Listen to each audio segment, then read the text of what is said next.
I will not make reference to PFF. Ready to get into it? Yeah. All right. We're going team by team. I would be very careful about slinging stuff. Am I going to get sued? You got legal on this? That sends you out on the right note. PFF sucks. Have a great day, everybody.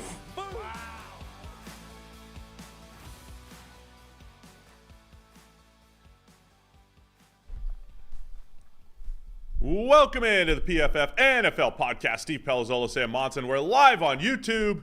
Basically a bonus show this week, Sam. Yeah. Because we're going division by division, recapping all of the drafts. Yesterday it was the Easts, AFC and NFC East. Yesterday, today, AFC and NFC North. We also came to the very sad conclusion at the end of yesterday's show that we're not as long-winded as we thought and only did 80 minutes. At least not yesterday. At least we can improve today. We can try to get this to 2 hours. Right. See how we do. But yeah, people are very surprised that we made it through so quickly. Nobody more surprised than us. Yeah, we sat there and thought about how do we keep the show going? How do we prolong this thing? Anyway, do you want to talk about the drafts?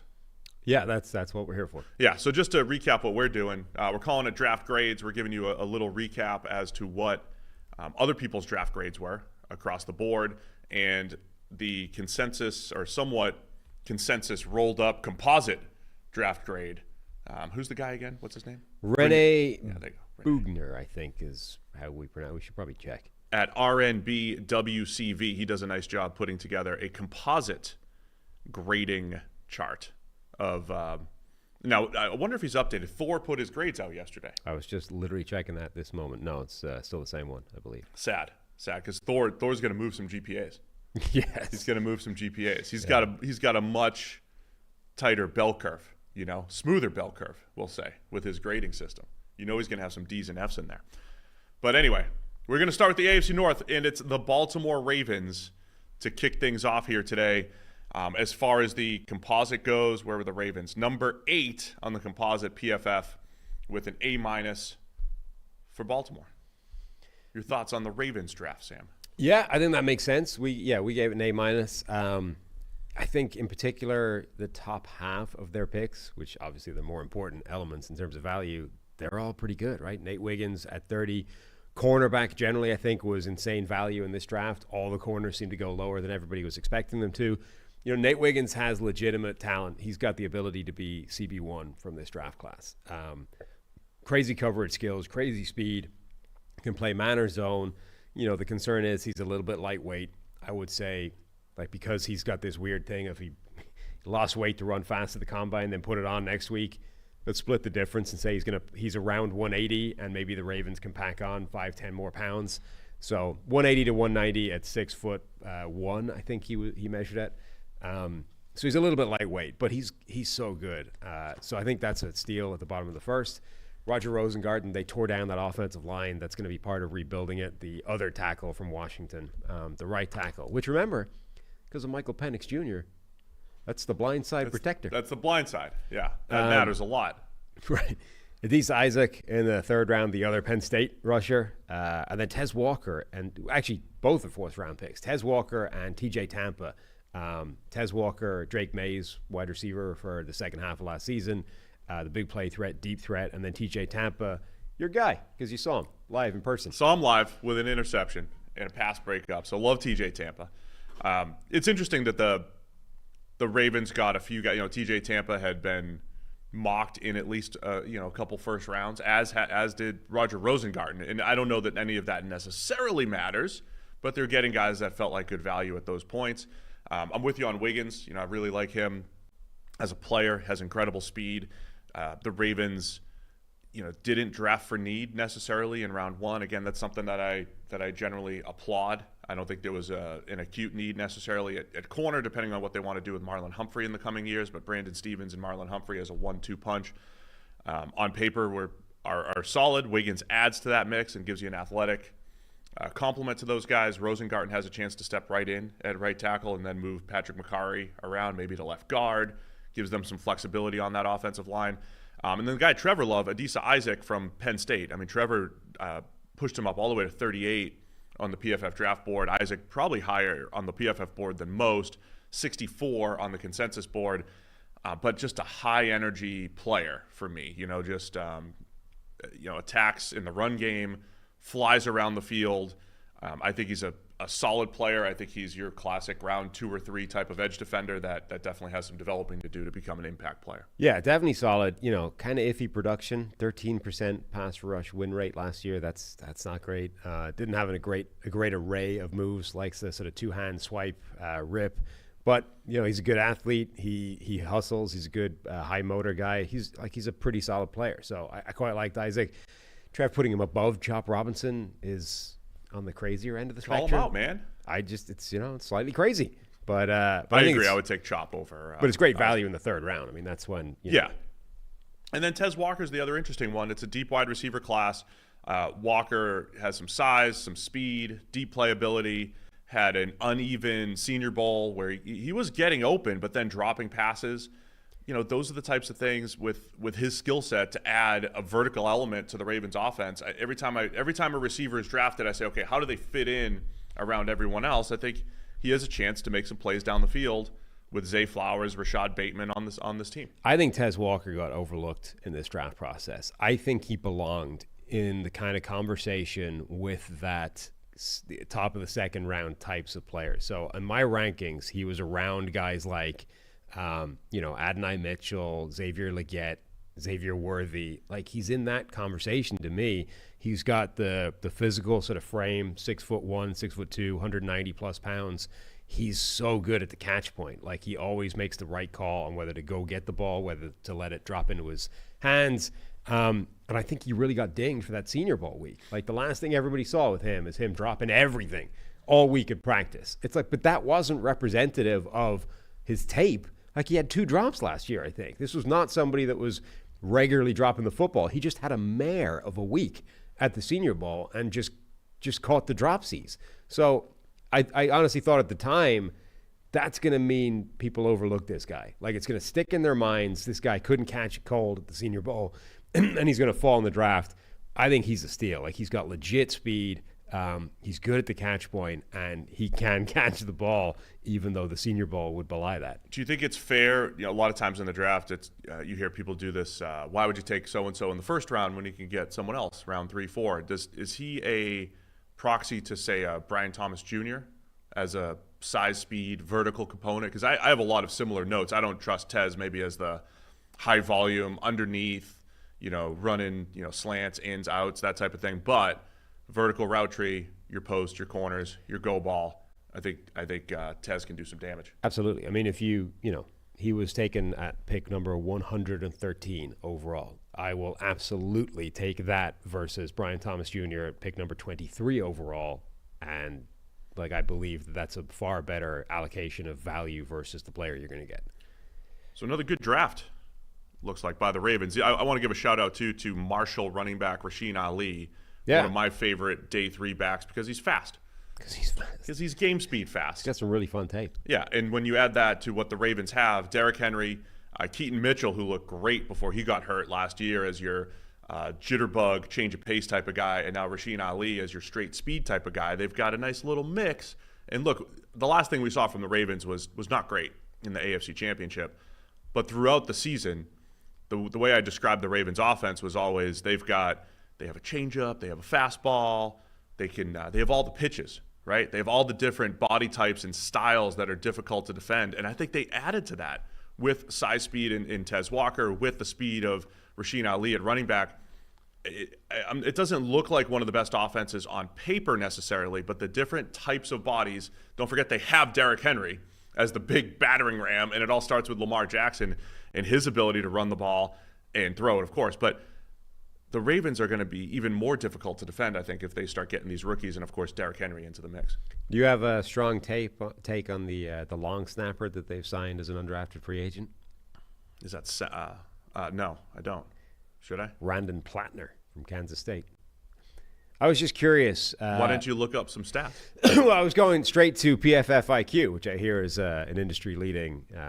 Not for long snappers. That's what I was very curious. I was interested. What stable or unstable metrics has Steve Palazzolo, special teams guru, identified as key for long snapping. Those who work with, we have a service team that works with the NFL teams, Uh-huh. right? So and all of our college teams. And I work very closely with our service team when teams have needs. As the head of product on football, I make sure that those get into the pipeline so that we can build them.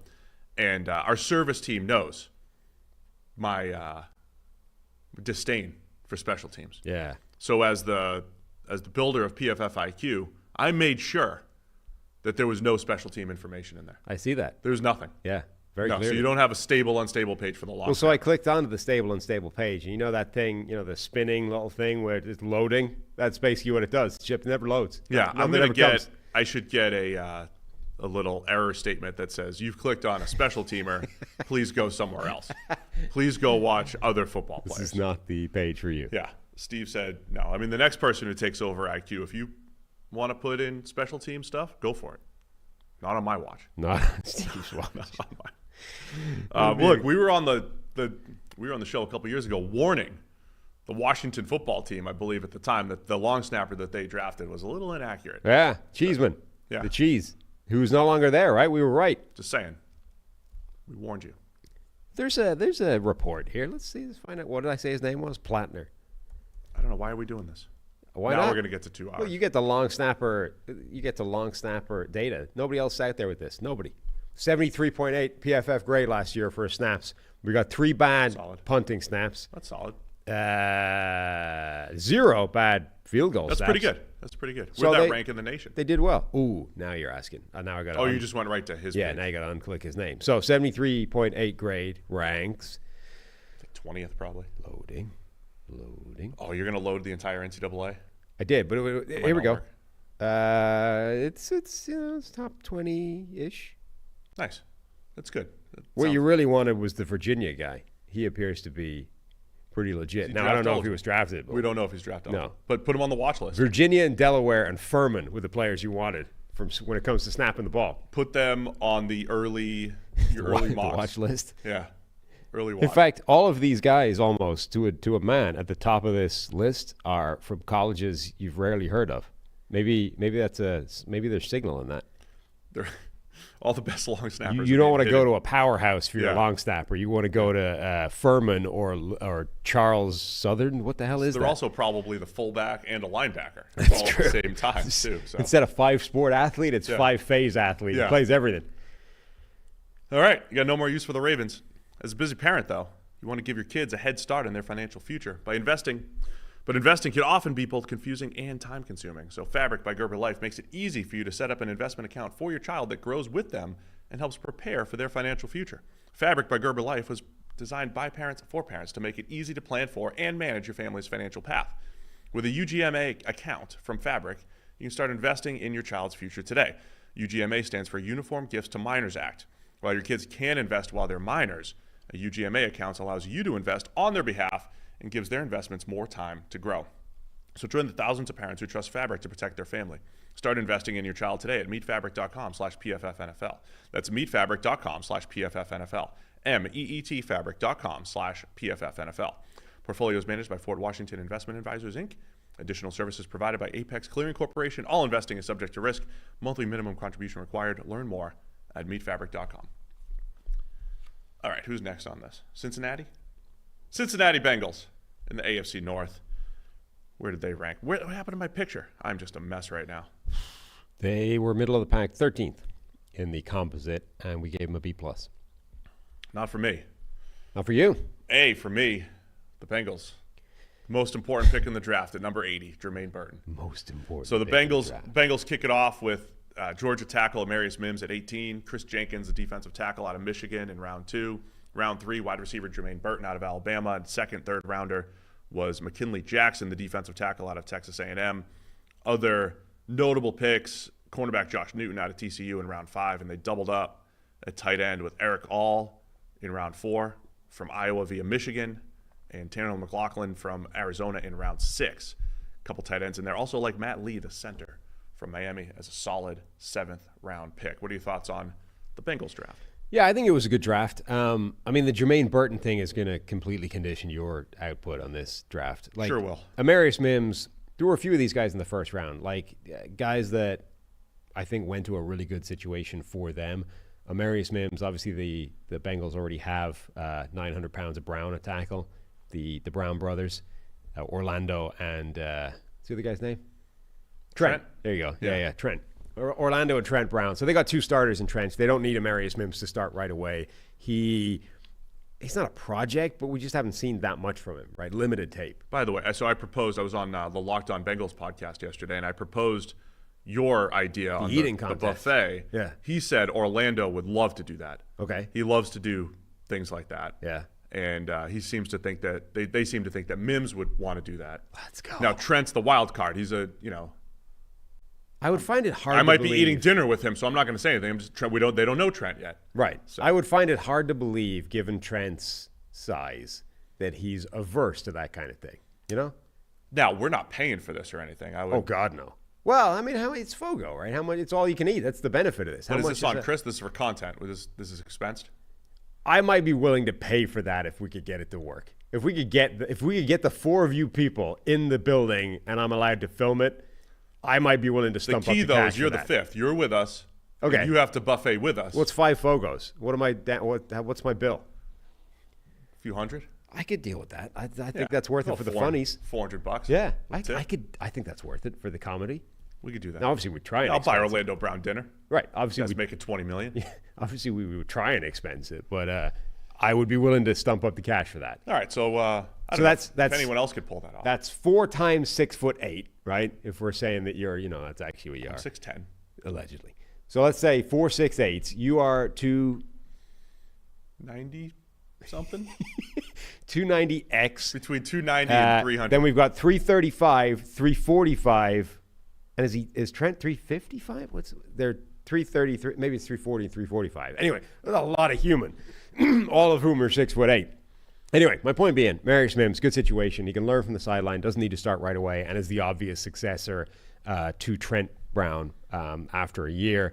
I think it's probably also useful. This might be entirely projecting and making it up, but if you're 6'8", 335, it can't hurt being on a team with 2 other guys that are 6'8", 335 plus, who understand how to make it work at that size. You know what I mean? Oh, there's definitely something to it, especially Orlando Brown and Trent Brown. I mean, Trent Brown played a little bit more guard than tackle in college at Florida. And in Trent, as much as we challenge the idea that you want to have NFL players flipping from left and right side, Trent Brown's done it throughout his career and pretty successfully. And then Orlando Brown, if we remember his history, coming out of Oklahoma as a very productive player in one of the worst combines of all time, right? A vertical leap that was nothing and just a terrible combine. And he just goes out immediately. The Ravens steal him in the 3rd round, and he goes out and he's a good football player. And he's been a good football player both at left tackle and at right tackle for 3 different teams. For the Ravens, the Chiefs. Took a bit of a step back for the Bengals last year relative to the rest of his career, but he's played in 3 different teams, multiple systems, and had success. So I think there's definitely something to, hey, we have a similar body type. Here's some things that we've learned. So when I watch Mims, I see a guy who looks like a natural pass protector who just gets a little lungy, gets out over himself a little bit too much. And those are technique issues that I think for a guy that's only played 803 college snaps, that can be ironed out. My neighbor on the street went out for dinner on draft night, and the hotel I think they were eating dinner. Amarius Mims was there. That was where the Bengals had their draft guys, and he was chatting away to Mims for 10 minutes or whatever. At the end of the day, so this is, the day's been done. He's had his whole day of media and blah, blah, blah. He was still apparently in high spirits, loving life. Some guy had given him a giant just collection of hats. Here's all your draft hats. Knock yourself out. That's great. I said he was a great guy.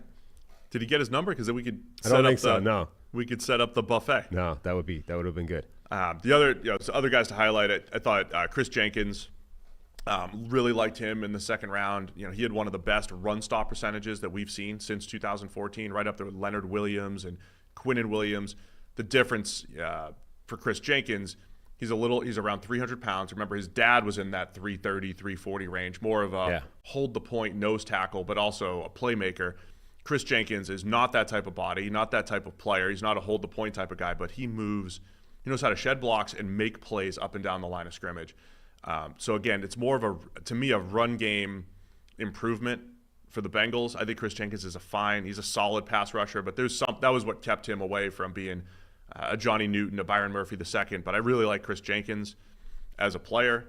And then I'll explain my Jermaine Burton takes here in a second, unless if you have something else. No, go right ahead. So Jermaine Burton, the 3rd round, number 80 overall, and you believe that this is the most important pick in the draft. Most important pick in the draft, because I think Jermaine Burton's a first-round talent in wide receiver 4. I think he's the 4th best receiver behind the big 3 of Marvin Harrison Jr., Malik Neighbors, and Rome Odunze. I think Burton's vertical ability, his hands, his ability to get in and out of breaks. He did not have an opportunity to do it in the short area stuff a lot, but you've got the highlight reel play against Texas A&M where he takes a little in-cut and runs through a couple defenders for a touchdown. I think Jermaine Burton can do it all on the field. Again, we repeated this a lot before the draft. Every question about Burton was off the field. 2 different places, Georgia and Alabama. There were questions about there were character questions to the point where people had them off their boards. I think Mel Kiper didn't have him on his board at all, and we didn't know if he was going to go somewhere like he did in round 3. I think this was the highest I would expect a team to maybe take him, was like take a shot in the 3rd round. After everything we heard about him, I more expected him to be like a round 6 or 7 guy. Somebody just takes a late shot on Jermaine Burton. But if you saw Zach Taylor in the draft room or in the press conference basically saying, he was really excited about getting Jermaine Burton. So I think given the Bengals situation, the discussion about T. Higgins, whether or not he's going to play out one more year, be a trade candidate, whatever it might be, Jermaine Burton, I think, has legitimate wide receiver 2 potential opposite Jamar Chase, either this year or in the future. And so if it's all 3 of those guys out there on the field at the same time, Burton has a vertical slot, Burton eventually taking over for Higgins, I think he has that type of talent. The way he works in the back shoulder game and his hands and his ability to adjust, I think, is a perfect fit for Joe Burrow, and the way Burrow wants to take some chances down the field, which we need. I think the Bengals need more of that this year. And so I just think Burton's potential is unbelievable, and they got him at pick 80. Yeah. I think terming it the most important pick in the draft is craziness. Caleb Williams is the most important pick of the draft. Michael Penix Jr. is apparently one of the most important picks of the draft. Pound for pound. But I will say, pound for pound, it has one of the highest upsides of any pick outside of, the quarterbacks picked and all those kinds of things. Like, the fact that the Bengals were willing to spend a 3rd-round pick on Jermaine Burton with everything that is known about him, I think is actually a really strong endorsement of just how impressive he is on the field. Like, as you say, this is easily a guy that could have gone undrafted, or at the very late in the draft was just a last-minute flyer, 6th or 7th round just to get him on board. To spend a 3rd-round pick on a guy that you can't find anybody that has anything good to say about him as in terms of character or, in the locker room or whatever. Like that side of it is not even Nick Saban on the broadcast. His coach was like, he's got some problems. You know what I mean? Did he say that? I didn't even know. Jim Harbaugh's out here like talking up anybody that's ever been connected with the Michigan football program as the best player he's ever coached. Meanwhile, this guy's former coach is on the broadcast being like, he's gonna need some work. You know what I mean? So for him to go in the 3rd round, I think is a real endorsement of how good they think he is. No, the Bengals have a track record of taking guys that have some concerns, so that makes sense. It's on brand for them. But I do think that this is a really good locker room for him to go into, right? It's got a clear established leadership in terms of Joe Burrow, guys like Jamar Chase, T. Higgins, they don't need him to be an incredible contributor right away. It's not a locker room that's already in chaos or where there's leadership questions or there's sort of general attitude questions about it. It's got a very established, sensible, smart leadership already entrenched. So if it's going to work anywhere, it makes sense to work in Cincinnati. So I think it's as good a landing spot as he could have hoped to go to, Jermaine Burton. It's incredible upside from the Bengals. And then we just have to see. The dice has been rolled. We'll get to see if he can keep it together and stay there. Because I agree with you. Like, number 4, I think it was a bit rich. I had him number 7 with a couple of giant asterisks next to it. And if he's on your board, he's ranked in the top 10. If he isn't, he's nowhere. Yeah, and I view this pick. I mean, we'll talk about some of the drafts that have, or the trades that have been made. The way teams might throw around 2nd and 3rd round picks in trades. Right. I'm viewing this as the upside is immense. And, okay, let's say it doesn't work out and all the character concerns are true. It was pick 80. You know, that's for me, the payout of a potential round 1 receiver at pick 80, even if you get nothing from him, it's from a process standpoint, I like that. Well, it's a great conversation, right? Like, would you rather package this type of pick to go and get yourself a second-round player, or would you rather a different second-round player and a gamble like Jermaine Burton? Like, that feels like a much better usage of a random mid-round draft pick than using it as trade collateral, right? To go and get a specific other guy. Yeah. Take the next guy on the board and get a guy like this. Like, if that's what you value those mid-round picks as, they are throwaway things to be able to, use in negotiations or whatever, then gamble it away on the dude that could pay off huge. Gamble it away on somebody that is a gamble as a prospect instead of, moving from D tackle 7 to 6 or whatever. Right. So I love the Burton pick. We'll see how that all plays out. The one other guy I wanted to highlight, McKinley Jackson, the other third-round pick for the Bengals, big nose tackle type.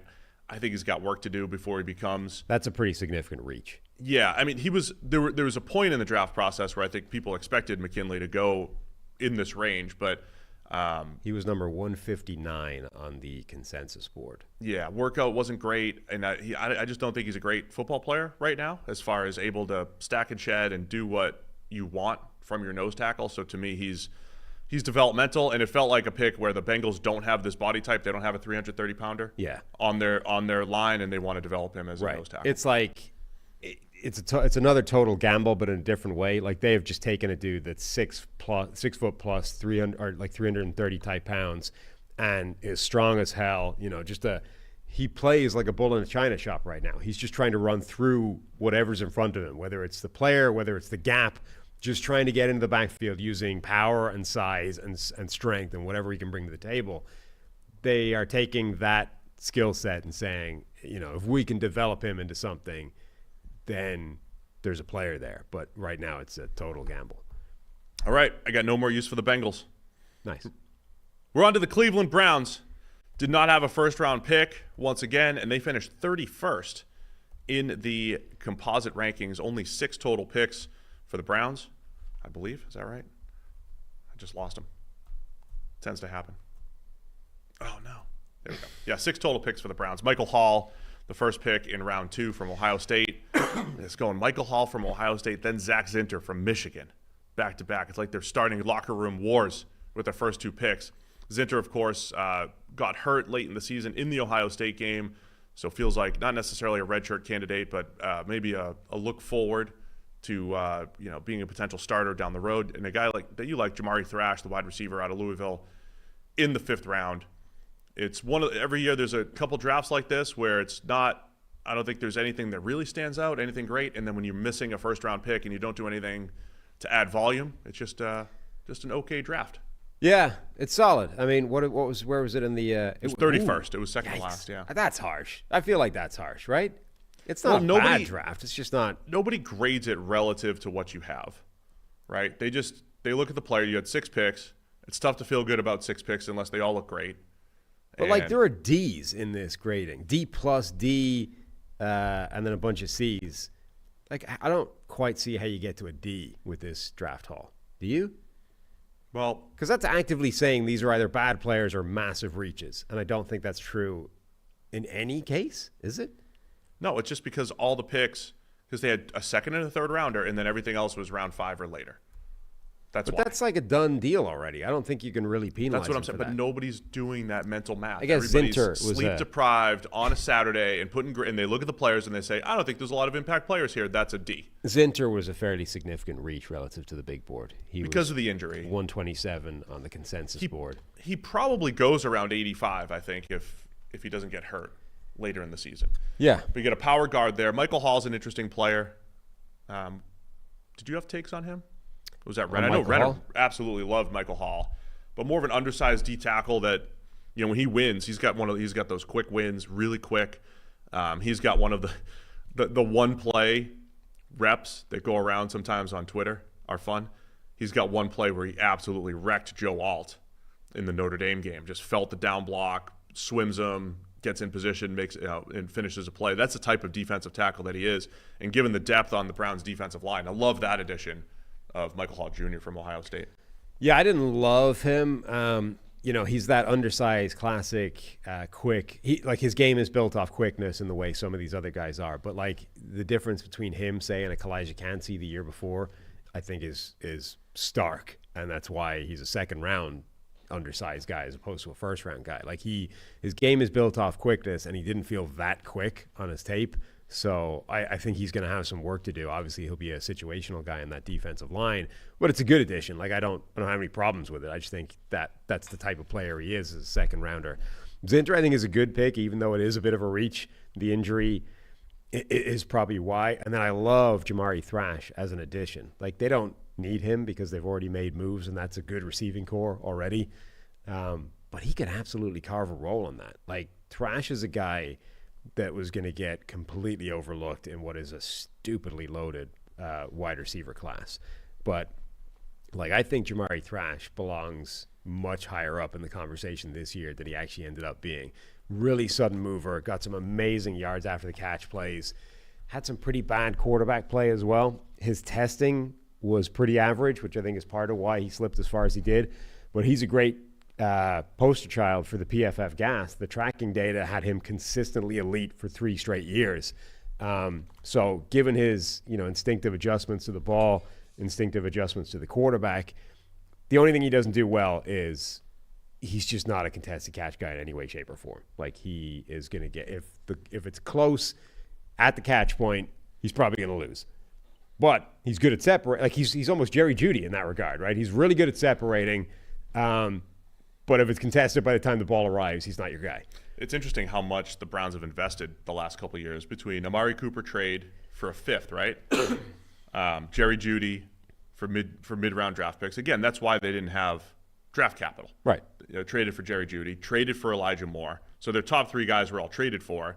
And then they've drafted guys like David Bell, Cedric Tillman, and now Jamari Thrash. They have definitely attacked wide receiver with volume. And, Thrash might have an opportunity to contribute as a yak-centric guy, which is a little different from what they have on the roster, I would say.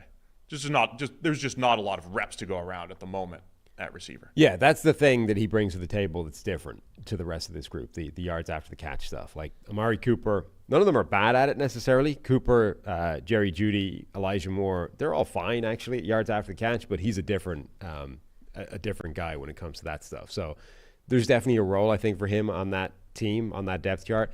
And, guys like Amari Cooper and Jerry Jeudy are very good route-running technicians to be learning from. So, that's why the Browns don't get good grades. They had 2 picks before day 3. I mean, look, that's how it is. That's how it goes. Everybody has their own process. To me, if you are penalizing a draft for moves that have been made before the draft, I feel like that's just stupid process, to be honest. Yeah, I think it's one thing factoring in moves that were made during the draft, because that's part of it. Like the Vikings trading away half their draft during a draft would be one thing. Teams that have already done that months ago for players that have been on the roster for weeks, that's not the draft. Just because it's now the consequences of those moves, that's not what we're grading here. All right, maybe I'll do this at some point. I haven't seen anybody yet that literally takes every allotted draft pick. We'll call that, your starting point. Every allotted draft pick, your 7 plus any comp picks. This is your starting point, and literally everything that you get from those picks. But the other thing that you have to do on the what'd you start with? When they trade for a Jerry Jeudy, you got to factor in the contract. So At some point, somebody will do analysis on everything. That's like, okay, you started with all these picks. I forget the exact. Do you remember the exact picks that they traded for Jeudy? No. But it's like we gave away these 2 draft picks. And we got Jerry Jeudy in return. Yeah, but also on the balance sheet is the contract, right? So you've got your rookie contracts plus whatever veteran contracts you're adding to that. But the problem with that is half of those deals don't get completed until like 3 years down the line. Like you get these things, the Deshaun Watson trade is finally complete. You know what I mean? And but for now, you could say, hey, we got a 2 next year, which is valued. You could put a hypothetical value on it. 2024 5th-round pick from the Panthers via Baker Mayfield trade. And a 2024 6th-round pick. Right, so they lost a 5 and a 6. Right, so a 5 and a 6 this year for Jerry Jeudy. That's part of the draft haul, plus what they had to pay for him, right? So it's all. I just think It's all fine. To me, if you are grading a draft, you grade from Thursday onwards. You don't grade anything that happened before Thursday. That's not part of the draft. Oh, so you don't want to add Jerry Jeudy into this? No, I want to in fact strip out all that stuff. I think if you're grading a draft, you should grade things that when the clock starts, that's what you're grading. I guess. I mean, to me, it starts with whatever you have allotted. But if you're doing it just from Thursday, well, we're not factoring trades up and trades down. I mean, we're not doing that. No, and it could be a completely, like a team could trade away future draft picks, get fired as a regime, and the next year it's a completely different regime. You're like downgrading a GM for what the last guy did in the job. That's ridiculous. I'm not doing that. People are, and you're tacitly endorsing it by not steadfastly disagreeing or being on the same side as me. You're on the wrong side of history here. I'm saying let's say your starting point while you're the GM. Yeah, I mean, if you're handed 3 draft picks, that's your starting point. Okay. That's fine. Yeah. There's a lot of debate about the discount rate of the future picks. Sure. I mean, it's always been nerds are arguing about it It's on always Twitter. been arbitrary, right? Or we just drop it around. Why? Dropping it around is pretty strong. But there's some level of discount. I get it. All right, I got no more use for the Browns. Let's go to the Pittsburgh Steelers. Second year in a row, I think a lot of people like the Steelers. Number 1 on the composite grades and an A+ from PFF. 2 years in a row, A+, I believe. Lowest grade from the 20 or so sources was a B. So the Steelers, this not only was it players that people liked, but it felt like just a culture draft, a themed draft. I like themed drafts, Sam. When you get a tackle, Troy Fautanu in the first, a center, Zach Frazier in the second, and then a guard, Mason McCormick in the fourth. I think they have 3 potential starters on the offensive line. McCormick doesn't have a path to the field yet, but I think eventually he'll be a starter. Then you get wide receiver Roman Wilson, which again felt like a steal in round 3 when people are talking about him going in the second. And then Peyton Wilson, the linebacker out of NC State, who's had 11 to 15 surgeries since high school and falls to pick 97, but is a first-round caliber linebacker. So I think those are the types of moves when you get Roman Wilson where you do, Peyton Wilson where they get him, and then the 3 offensive linemen in their first 5 picks. You add that all up, and that gives you all the feels the next day after the draft's done. Yeah, no, it's a good draft. I think they've hit everything extremely well. Like Peyton Wilson feels like a steal because of the talent, but is actually, given that injury history, it's a fair spot to draft him. He goes in the sort of Jermaine Burton world, and that makes sense just for a different reason. It's not off field. Not as important as Jermaine Burton. No, because he's a linebacker, not a wide receiver. Right. But it's the injuries and the fact that apparently he doesn't have an ACL in one leg, which feels problematic. But anyway, yeah, this is a great draft. Troy Fautanu at number 20, good value, position of need, makes sense. Zach Frazier, as you said, on the offensive line at center, could start right away. And then Mason McCormick, a depth piece who probably has a way of getting himself into the lineup in the future as well. Roman Wilson, Peyton Wilson, the Wilsons, 2 third-round picks. You get a guy that was, coming right out of the Senior Bowl. Roman Wilson had such a good Senior Bowl that people were talking about him as the guy that could sneak into the first round. Now, you've heard that about half a dozen wide receivers, right? Because it was such a ridiculously loaded class. But anyway, the point being, at one stage, he was seen as a fringe first-round, early second-round guy. To get him in the third is a steal. And then Peyton Wilson, arguably the best linebacker in this class on the field, he's just had multiple knee, shoulder surgeries and hasn't got an ACL in one leg. So, if you think you can get him on the field and keep him healthy, it's an absolute steal. Even if you can't, it's worth the gamble in the third round.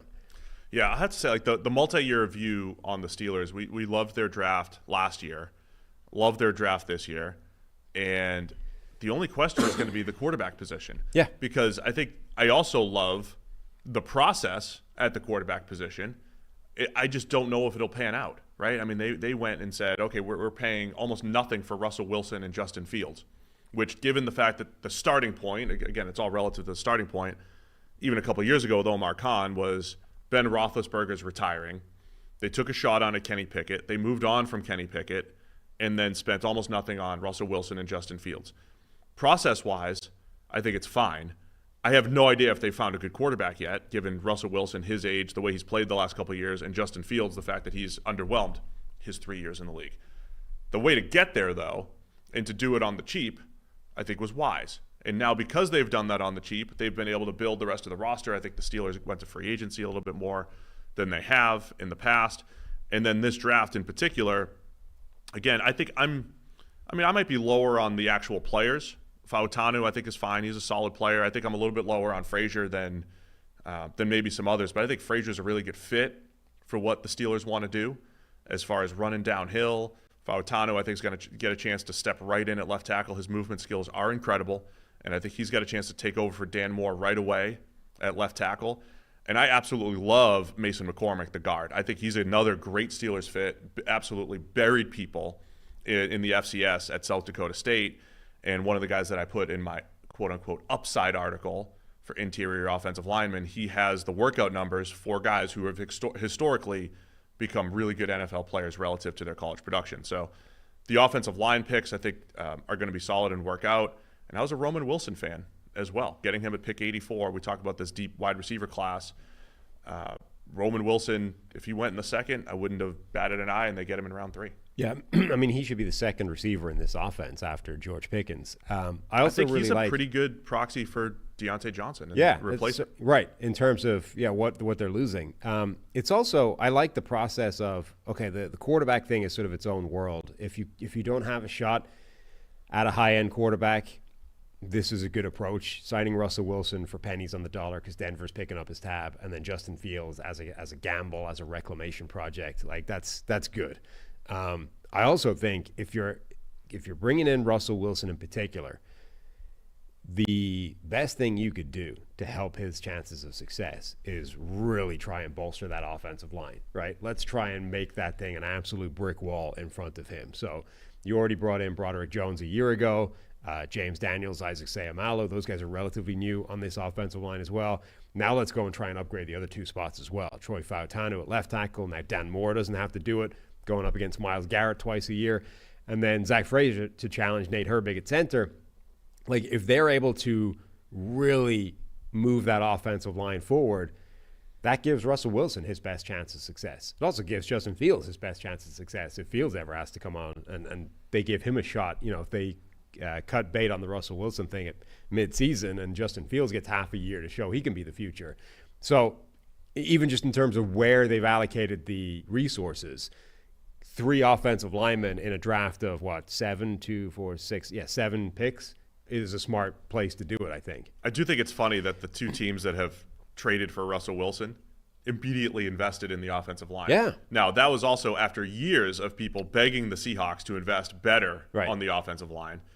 By the way, it hasn't necessarily worked, but as soon as Russell Wilson got traded for by the Broncos, they signed Mike McGlinchey in free agency to play right tackle. They signed Ben Powers to play guard, and we probably had the same exact conversation. Good job investing in the O-line to help Russell Wilson. We'll see how this one plays out here. But yeah, second straight year. I think Omar Khan's done a really good job. I just wanted to speak to the nature of the GM job and how so much of it just comes down to getting the quarterback right. And that's probably unfair. It's part of the job. It is what it is. But if you're evaluating Omar Khan and the job that he's done over the last couple of years with the Steelers, I think overall it's been really good. I think they've drafted well, had good process, sprinkled in free agents the right way. Now it's just a matter of, are they rejuvenating Russell Wilson? Are they developing Justin Fields? Because we might be sitting here a year from now asking, okay, are the Steelers drafting a first-round quarterback right now? They've got a good team. They've got a good infrastructure, but they have to get quarterback right. But everything around the quarterback, I think, is just continuing to get better in Pittsburgh. Absolutely. Do you have any more use for the Steelers?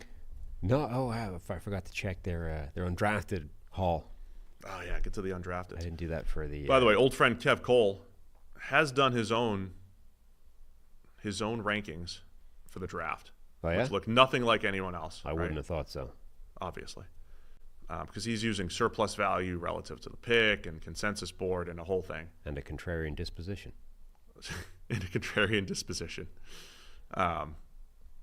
He's got the Patriots as the best draft. Okay. Yeah. Just saying. Cool.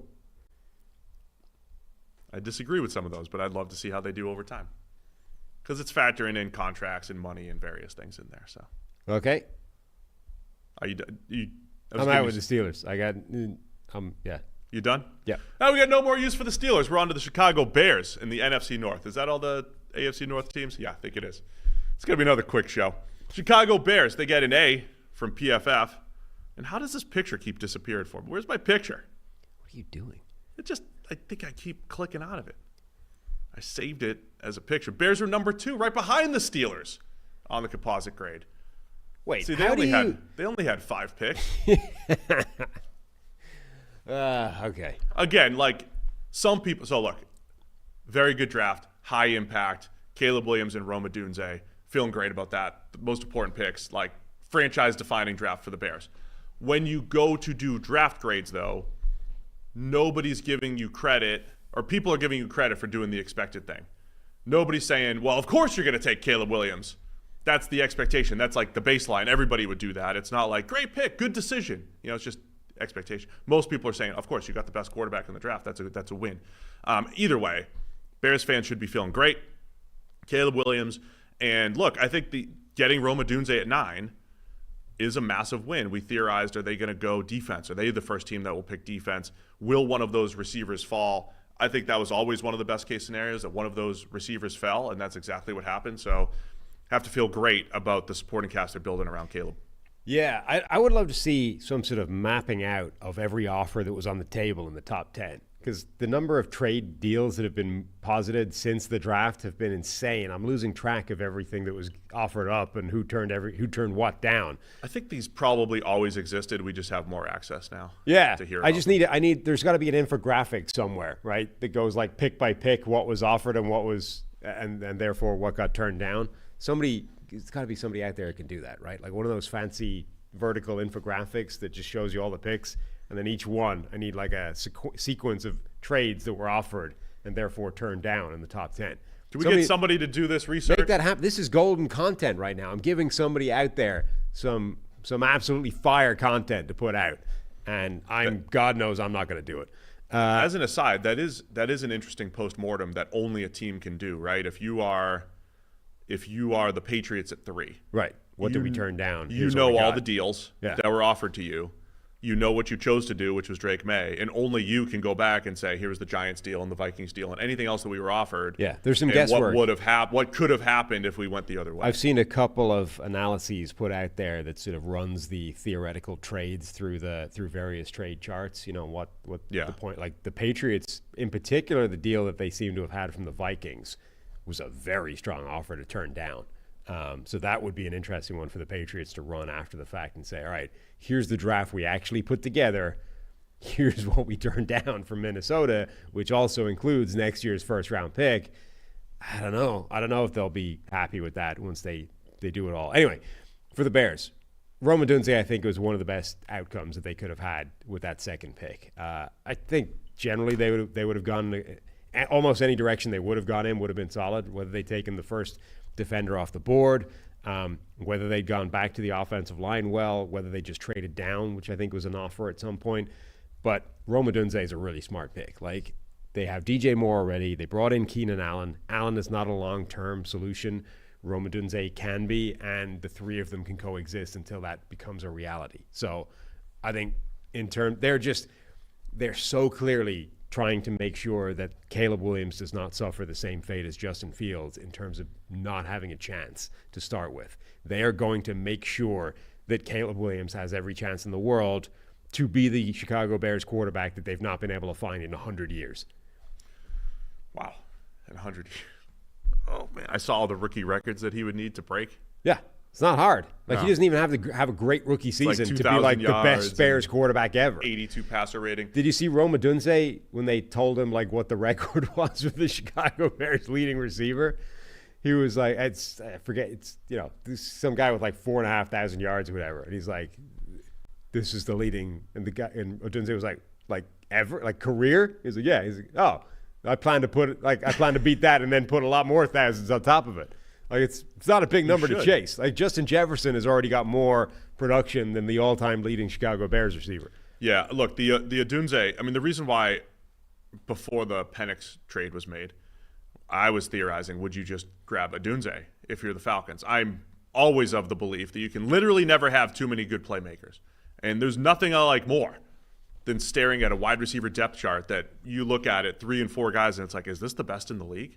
I mean, I think that's the way to win. That's the way to create offense. And the Bears have the opportunity to do that right now. I mean, it's clearly never a bad thing. It's just what did you turn down to make that happen?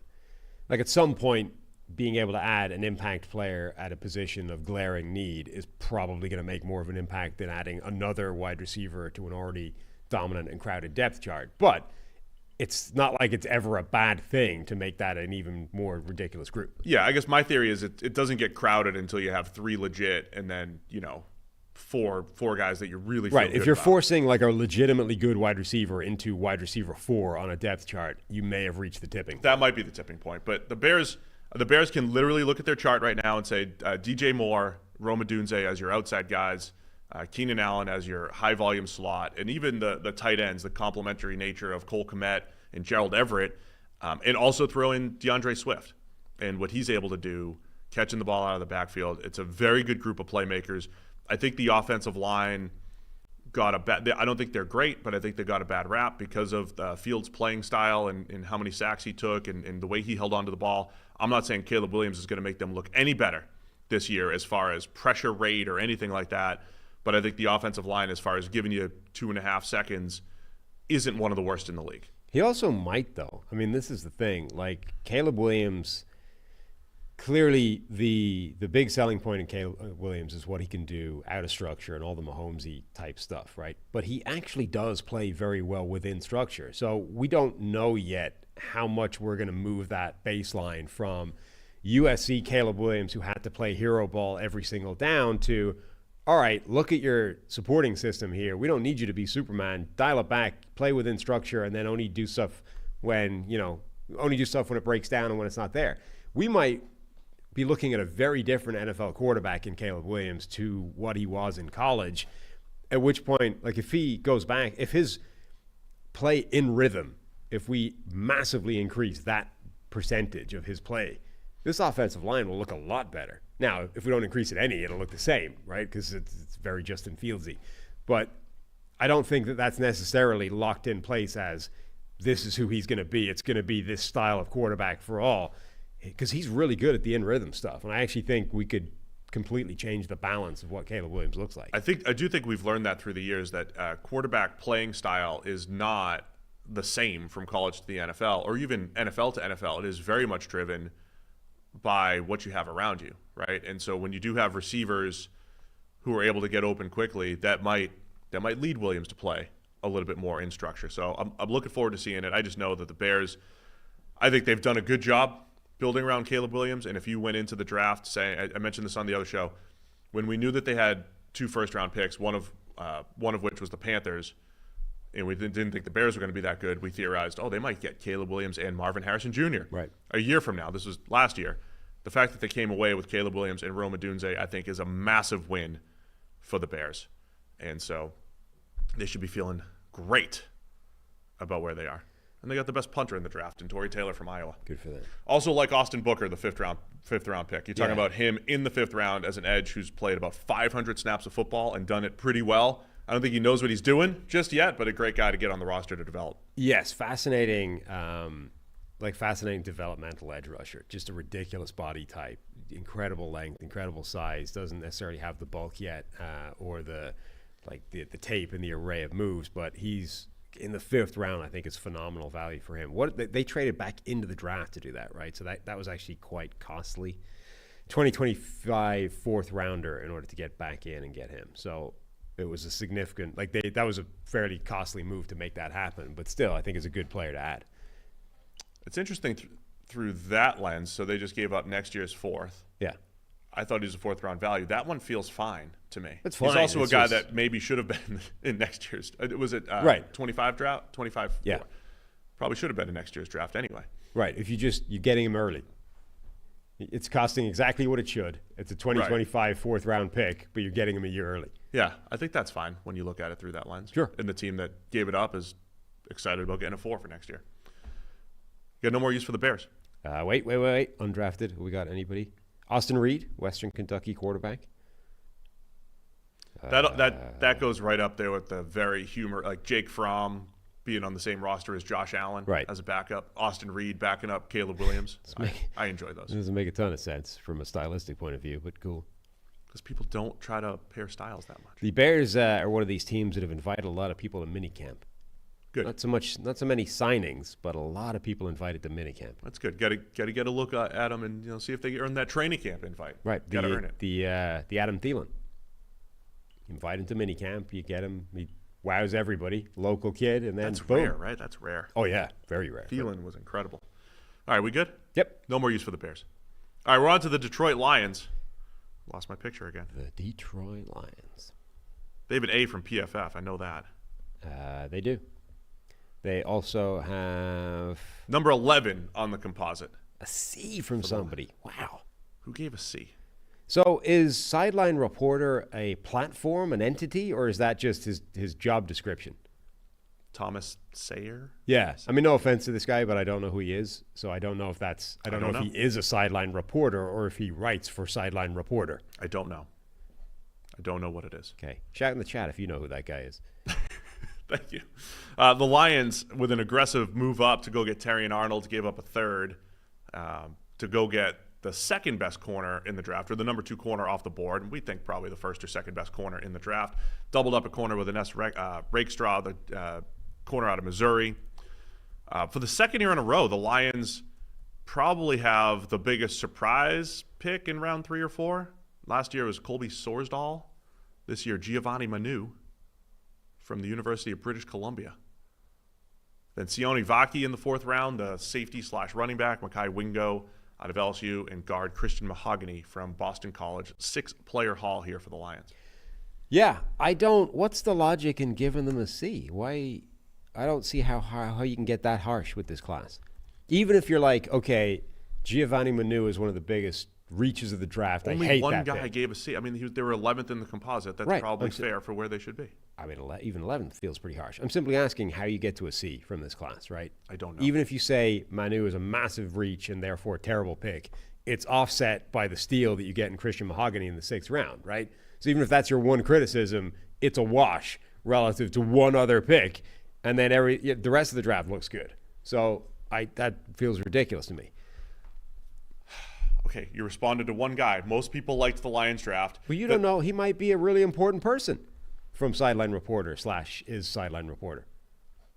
So the Lions were sitting at 29. They traded up to go get Terrion Arnold. You had some thoughts on this from our friend Arif? So the trade up in the 1st round. It's this interesting area now where, we've talked before in this podcast that data would say, and Arif Hassan has done a lot of work on this, that the data would say that there isn't such a thing as a steal in the draft in terms of relative to the consensus board is what all this stuff is judged by, right? Generally speaking, Arif has sort of done studies to say the consensus board is about as good as the NFL in predicting how good players are going to be in the NFL, right? So you can't just dismiss it when a team goes off the reservation, goes Mayock Gruden, and drafts a dude, 30 spots higher than the consensus board have. You can't just go, well, they think he's better, so it's cool. Because generally speaking, they're not right? The only way there isn't value in that is when like a plurality of NFL teams think the same thing about a guy. Then we can start having a conversation about, well, what do the NFL know versus what does the consensus board know? So generally speaking, there isn't such a thing as getting a steal in the draft relative to the consensus board. But there is such a thing as reaching relative to the consensus board. So if you go and do the Gruden-Mayock thing and consistently reach for players that the consensus board thinks aren't that good, you're going to do worse than everybody else. But if you just stop the slide of players that are falling, the same thing isn't necessarily true. Now, it does seem that that's not an absolute. And the higher up in the draft you get, the more that might become a thing. But obviously, the smaller the data set you're working with, so the thinner, the flimsier that conclusion is, right? So you can at least construct the argument, if you're Minnesota or Detroit, that when Dallas Turner or Terrion Arnold are falling in the 1st round, that trading up for a non-quarterback, which is generally one of those do not do things, the analytics would say is actually a better move than you think it is, because we're talking about genuine potential blue chip players. So Dallas Turner was, I think, 8th overall, right, in the consensus board. Terrion Arnold was 11th overall on the consensus board. These were like top end players that for some reason in this draft, because of, a half a round full of offensive players to start, started sliding down the draft towards teams that probably didn't think there was any chance they were available when they were going to be picking. So Detroit did give up a significant amount to get Terrion Arnold. On the other hand, they came out of a draft picking at the bottom of the first round with a guy who was arguably the top corner in the draft. So that kind of makes sense to me intuitively. The Raiders' reaches that you're talking about, it was like they took Alex Leatherwood, I think at 17 when he was at 40 on the consensus board. Right. So those are reaches in the first round that have not panned out well historically. And you're saying the drop, like when Troy Franklin drops, hey, maybe we missed something by calling him a fringe first rounder and he goes in the 4th. And historically that doesn't work out as well. I think part of it not working out as well is the idea that when a guy drops that far, he will have fewer opportunities. No matter what we think about Troy Franklin and how good he is, as a 4th rounder, he's going to have fewer opportunities than he would as a late first, early second. Yeah, I mean, that might be one of the variables in this whole thing. There's a few things at play. There's that, the lower down the guy drafts, the less chance he has to actually prove you wrong. There's also, for a guy to get overdrafted, only one team needs to think differently, right? True. For a guy to fall, all 32 teams need to think he's worse than the consensus board is. And then the other element is, generally speaking, the extra information that teams know about a guy works in the negative direction as opposed to the positive, right? The selling point on a player is typically his on-field tape, which everybody has access to. The thing you don't know that is going to move his draft stock is actually it turns out he has a long criminal history that's been covered up, or the man's a drug dealer on the side, or everybody in his locker room hates him, or, all these things that are not necessarily out there in the public sphere. Those work against a guy as opposed to, propping him up. Like, nobody is taking a guy who they think has 3rd round tape and plugging him in at 12 overall because it turns out everyone in his locker room thinks he's a swell dude. You know what I mean? Yeah. So those, I think, are things that explain why there isn't such a thing as a steal, but there is a reach. So the Lions go up to get Terrion Arnold, which I think I want to talk about that in a second. Fits a need, and I think he's first or second best corner in the draft. Unbelievable in man coverage. The greasy hips, as Chris Sims said. Very good. I think he can cover in the slot, cover outside. I think he's excellent against good route runners. From the Dallas's perspective, my draft theory is always draft the best players, and who cares what's on your roster. Dallas was fine trading down because I think they were going to choose from a tackle or two, and maybe even got their guy at 29 in Tyler Guyton. But I'm interested if Dallas actually just took Terrion Arnold, which doesn't fill an immediate need at corner. They have Deron Bland, they have Trayvon Diggs, they have Jordan Lewis. But I do believe over time, if you just keep drafting the best players, and I think Terrion Arnold's a much better player than Tyler Guyton. I know we're not talking about the Cowboys right here, but I'm just looking at it from that alternative. If you keep taking the best player regardless of position, I think it works out over time. But from Detroit's perspective, we've talked about this on the podcast quite a bit, their seemingly systematic approach to building the trenches, getting receivers, getting this offseason, they had Aiden Hutchinson. He needed help. They bring in Marcus Davenport. They bring in DJ Reader. They've got guys coming back off injury. The defensive line looks loaded now compared to where it was during the season last year. Corner was the only place where they've kind of stitched it together the last couple of years and played pretty good football despite, I think, being below average at the position. And now it looks like it could be a position of strength with Terrion Arnold and Carlton Davis and Emmanuel Mosley there on the outside. To go with Brian Branch, whatever you want to call him. I also really like coming back in the second round, double dipping at corner with Ennis Rakestraw Jr. from Missouri, right? Because this is what the Lions deserve so much credit, I think, for the way they're building this team and handling all of these difficult evaluations and questions and how you team build and all the strategy, right? So they have looked at this and they said, whether or not they've done this consciously or subconsciously, they've said Terrion Arnold is an absolute stud, a dude we didn't think we were going to have a shot at. He's sliding. Let's go get him. Let's trade up 5 spots or whatever it was to go draft this guy. This makes sense. Even if but then they've also 1 round later, they've acknowledged we might be wrong. Let's Let's add some more depth. Let's add an insurance, a contingency to the fact that Terry Arnold, we might have goofed. And actually, Rakestraw might end up being a better player anyway. Let's just get that insurance policy around later. It isn't crazy. So they have this sort of fascinating combination of confidence in their own ability to evaluate. They'll go and draft Jahmyr Gibbs at the top of the first, even though people think it's crazy. They'll take a linebacker in the first. They'll take these low positions of value because they think the guy is a superstar. But they also recognize, like, they recognize the fragility of all this, right? And they've done it in this draft. They've done it in previous drafts.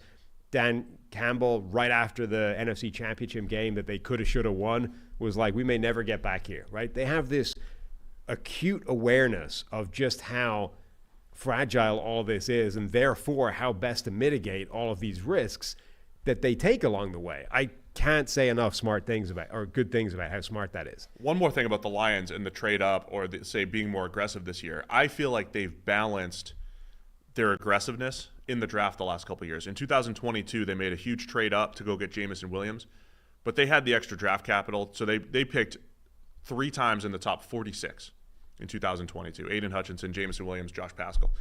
Last year, we know that their first 4 picks all were major contributors, 4 picks in the top 45.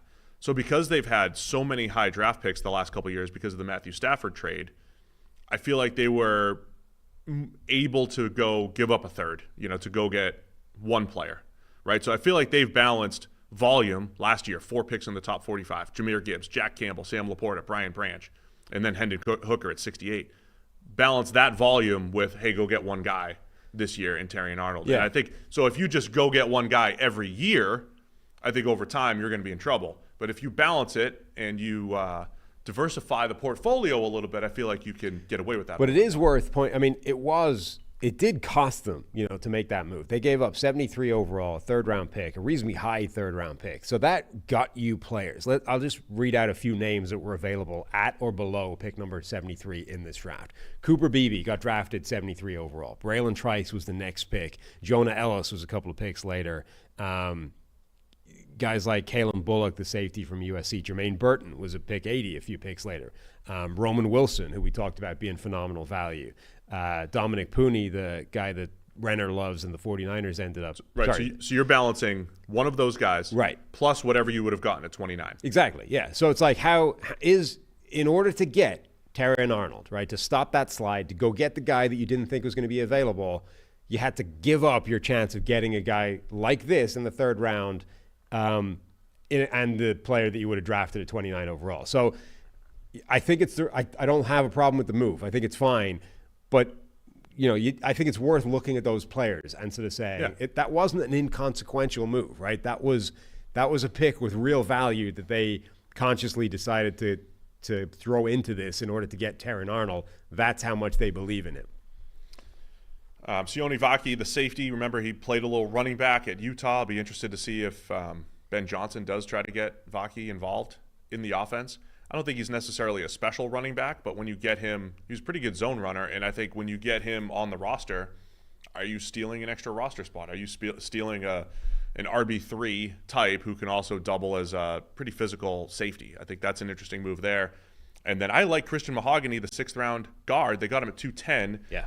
On the consensus board, Mahogany was 101 by draft day. He fits the bill too. I think he has a chance to start next year. If Kevin Zeitler, who's on a 1-year contract, I think Mahogany has a chance to start at right guard, maybe in 2025, a power guard that fits what the Lions like to do. Yeah, absolute steal at that spot. And then Manu was the other fascinating pick because of how high they drafted him. 4th round, University of British Columbia. Big bag of tools on the offensive line. 6'7" tackle. 6'7", 350 pounds, who runs sub 4.5 in the 40. I mean, this is somebody. What?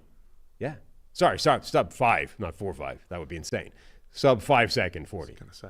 Yeah. I was going to say he should go higher. Yes, no, that's the top 10 pick right there. Sub 5 second in the 40 at 6'7", 350. There were some there's been some videos and stuff of him working out and doing stuff on Twitter. He does look like a ridiculous athlete. Can he jump out of a pool? I haven't seen that. That's when you know he's good. Oh yeah, that's when you know. But anyway, it's a reach, but I think these international guys are starting to get drafted higher based simply off these tools. I mean, the Mailata effect, I think, has become real. Like that's worthwhile. People have decided, almost regardless of tape / lack thereof, if you get a good dude that's just a freaky enough athlete, like obviously those guys don't belong in the first round, but you could probably draft them higher than you think. Yeah, and I think 1 out of 10 might actually work out. But if you get the 1, the payout is well worth a day 3 pick. I assume they could have gotten Manu much later, though. Maybe, but the way these guys have been getting drafted. Unless they got a text from a GM that said, that's what "Hey, we're taking this guy. You better get him." The way these guys have been getting drafted, I wouldn't be sure about it. There is also tape on the guy actually out there. Just we don't have it. Got no more use for the Lions. We're on to the Green Bay Packers. They had 100 picks again. Finished 18th on the composite. I'm surprised it's that low given the volume of the Packers draft. Another 3, 6, 9, 11 total picks for the Packers, including 5 in the top 100. Started with tackle Jordan Morgan from Arizona, 2 second-rounders, Edgerrin Cooper, linebacker from Texas A&M, safety Javon Bullard from Georgia, 2 third-rounders, running back Marshawn Lloyd from USC, Tyron Hopper from Missouri, the linebacker, and then a slew of day 3 picks for the Packers. What were your thoughts on the Packers draft? I think it was solid.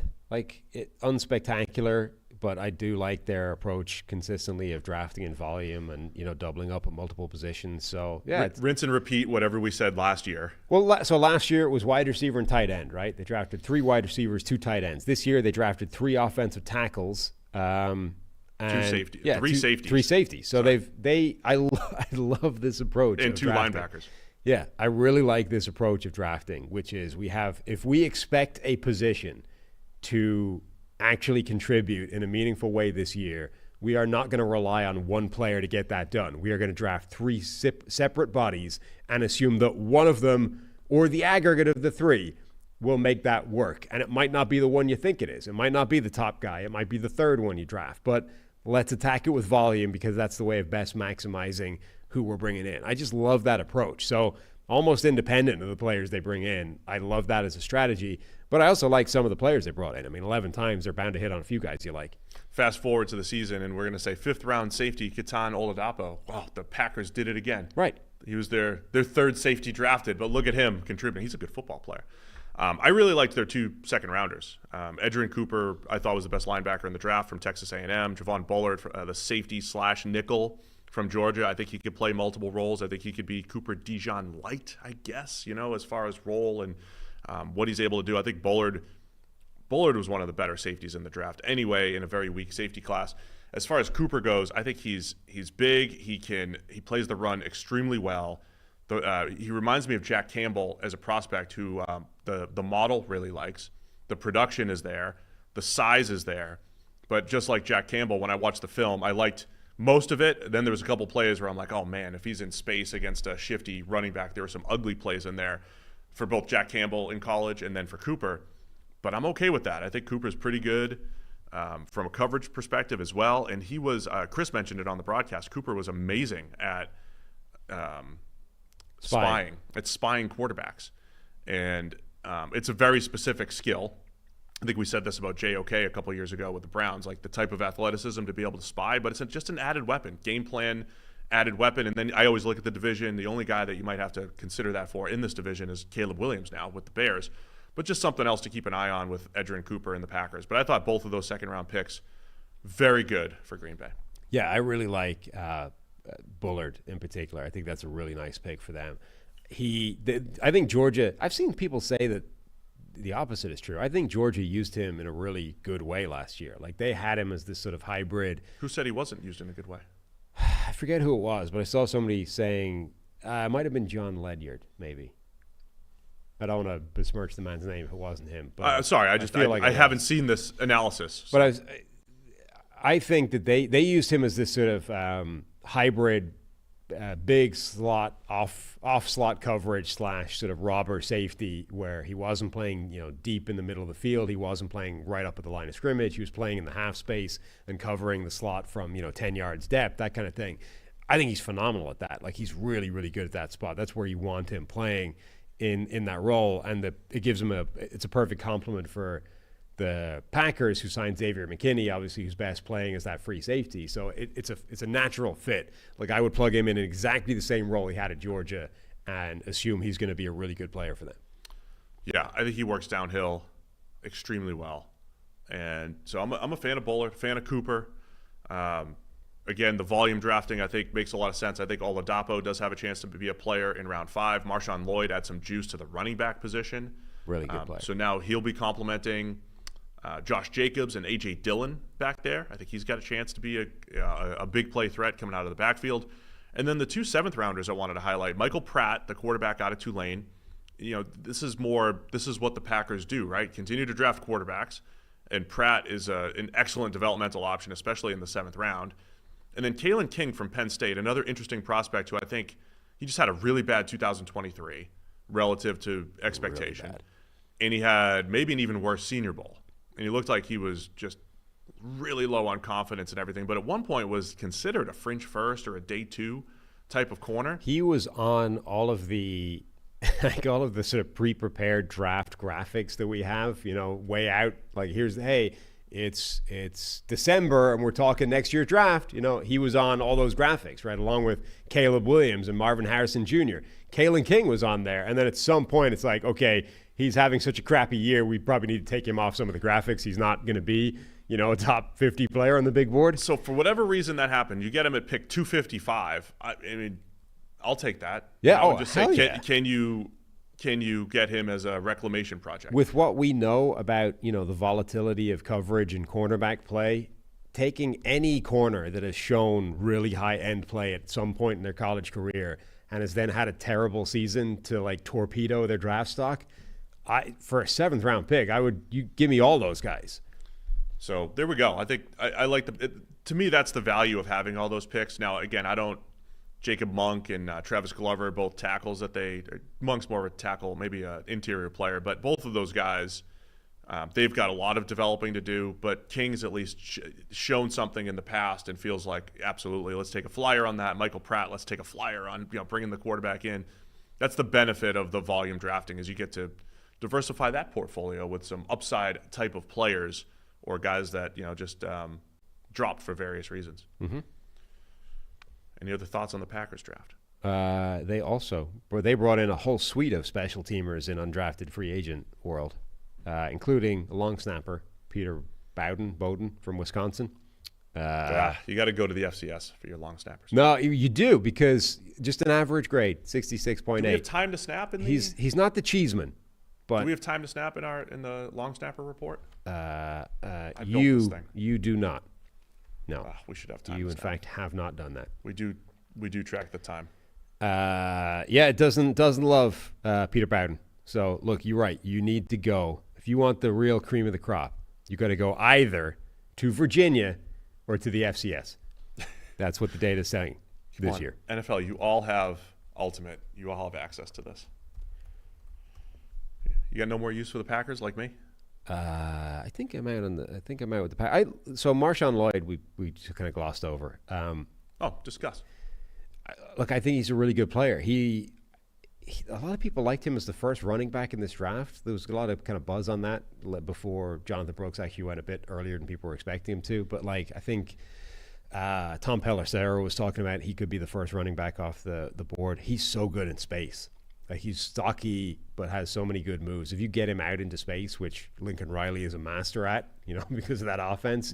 Lloyd also tries to get into space with his running style. But he's amazingly good at that. So it's going to be a lot more challenging to get that space in the NFL. There just isn't as much of it. There's more bodies between you and the space.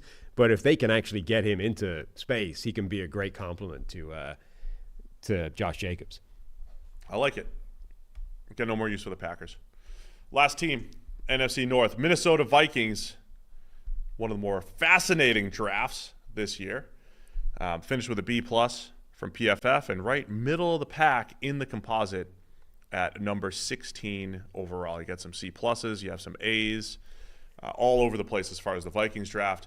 They need their own 30 for 30 on how this all happened. They start with J.J. McCarthy at pick 10. Remember, they started with pick 11. We didn't know if they were going to get up to 3. They did not. Traded up from 11 to 10 to get J.J. McCarthy, the QB out of Michigan. And then one of the biggest surprise moves in the draft, traded up from 23 to go get Dallas Turner, gave up a lot to go get him, but the edge defender out of Alabama was their second first-round pick, didn't pick again until round 4, cornerback Kyrie Jackson out of Oregon, and then a whole bunch of other 6th and 7th-round picks in there for the Vikings. So there were quite a lot of trades in this draft, and the thing that seemed to differentiate the Vikings from other teams is they were willing to – there were a lot of trades that were just pick swaps.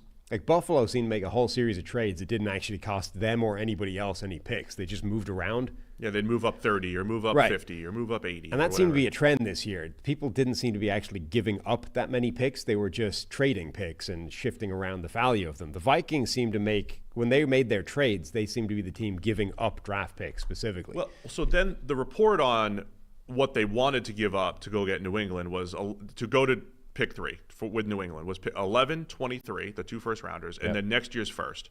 And then it said other pick swaps that were in the Vikings' favor. And when I read that, I was thinking that might be the thing that held them down. New England was probably thinking, hey, if we're going to do this, it's got to be 3 firsts, and we're not doing pick swap stuff, right? That's it. It felt like the pick swaps kept Minnesota from getting up to 3. And then when they made their other moves, to your point, they weren't pick swapping. No. They seem to be happy enough to give up draft picks in a way other teams didn't seem to. So with the first trade they made, right, they jump up from 11 to 10 just to secure J.J. McCarthy, right? So that one cost them – so they gave up pick number 129 and pick number 157, and they got back pick number 203 in that. So that cost them 1 pick that felt like it probably could have been achieved without giving that up, and let's just move around. Let's just swap a 3rd for a 4th or whatever. Anyway, they gave up 1 pick in that part, but that's a relatively fine move. Like, they were in this situation where we're post-draft. It's all spin at this point. Who knows what's real and what's not, and what's just let's make ourselves look good so that we don't get criticized. It does seem like the Vikings effectively liked 2 quarterbacks significantly in this draft, Drake May and J.J. McCarthy. And they tried to get to 3 to get to Drake May and couldn't get that done. And when they didn't, McCarthy became the guy. And, they were disciplined enough to wait that out, but not all the way. Let's, we'll get him to 10 and then okay, fine. Great. Let's get it done. So they make the trade. They get to 10. They give up a mid-round, low-round pick. Fine. It's cool. The next trade is the interesting one. It's the Dallas Turner pick where they go from number 23 to number 17, and they give up a 5th rounder this year and a 3rd rounder in 2025. And that's it, right? Just those 2 picks? Is there a 4th in there too? I thought there was another pick in there as well, but I don't see it. Yes, and a 4th rounder. Wait, what? This is reported. This is our own chat. Can't keep things straight. Let me find out what it actually was. I'll say this. One of the things that we learned, at least 2 teams that we know of liked Drake May probably more than J.J. McCarthy. And at least 1 team liked Michael Penix Jr. more than J.J. McCarthy. So the Patriots certainly liked Drake May more than McCarthy. And the Giants, reportedly, were going to trade up only for May, did not trade up, and did not choose McCarthy. So they liked May more than McCarthy. And then the Falcons obviously liked Michael Penix Jr. more than J.J. McCarthy. So for some teams, J.J. McCarthy, he falls to QB5 in this draft. I think, again, if you were to say what was the consensus on J.J., it was despite all the rumors, they're going to pick him at 2. They loved his interviews. QB 4 or 5 was J.J. McCarthy. So it cost them the 5th rounder this year and then a 2025 3rd and 4th rounder. 3rd and 4th, so that is right. I'm sorry. That's a massive haul. Yes. It's a massive haul to, again, move up 6 spots. So you're giving up whoever you could have picked at 23, plus next year's 3rd and 4th, plus a 5th. The 3rd and 4th is you read off what 3rd rounders look like earlier today. Those are, a Cooper Beebe could be a starter. Those are starting caliber players in a lot of cases. Not all the time, but they're 20 to 25, 30% starter rate. So their draft next year currently looks like a 1st rounder, and then their next pick is in the 5th round. So 2 5th rounders, a 6th, and 2 7s. Now they're going to get the Cousins comp picks. Yeah, they're going to get a 3rd round back for Cousins signing with Atlanta. Danielle Hunter. I don't think they're getting that. Somebody said that's been canceled out by Grenard or whatever. Probably. Like that doesn't. I'm not sure they're getting that one back, or maybe it becomes a much lower pick. But the 3rd rounder seems pretty set in stone. So minimum, that's probably factored into their evaluation process. We're giving away a 3rd next year. we're going to get a third back. Let's call that a wash. And then the other factor here that Vikings fans point to all the time, though I'm not 100% convinced how relevant it is, they're going to have an absolute boatload of salary cap space next year. So they can bolster this roster in free agency, not necessarily going after, whoever the alpha name is next year, but just getting a whole bunch of depth players and paying for them. Fine. It's generally not a smart way to build a team, but it's definitely a factor. Like they're considering it. They're aware of it. Any team that has reset and now has the rookie contract quarterback probably has that level of flexibility, and that's where Minnesota is. So it's an interesting offseason because they've moved on from Cousins, given themselves the cap flexibility, already started spending a little bit more. They did get a guy. They did get a quarterback in JJ, and then the Dallas Turner move. I just want to discuss that a little bit more because the fit for Minnesota, I think, is a really good one. With Brian Flores' defense, we talked a lot last year about Flores doing the rush 3 at an extremely high rate and blitz 6 or more at a high rate.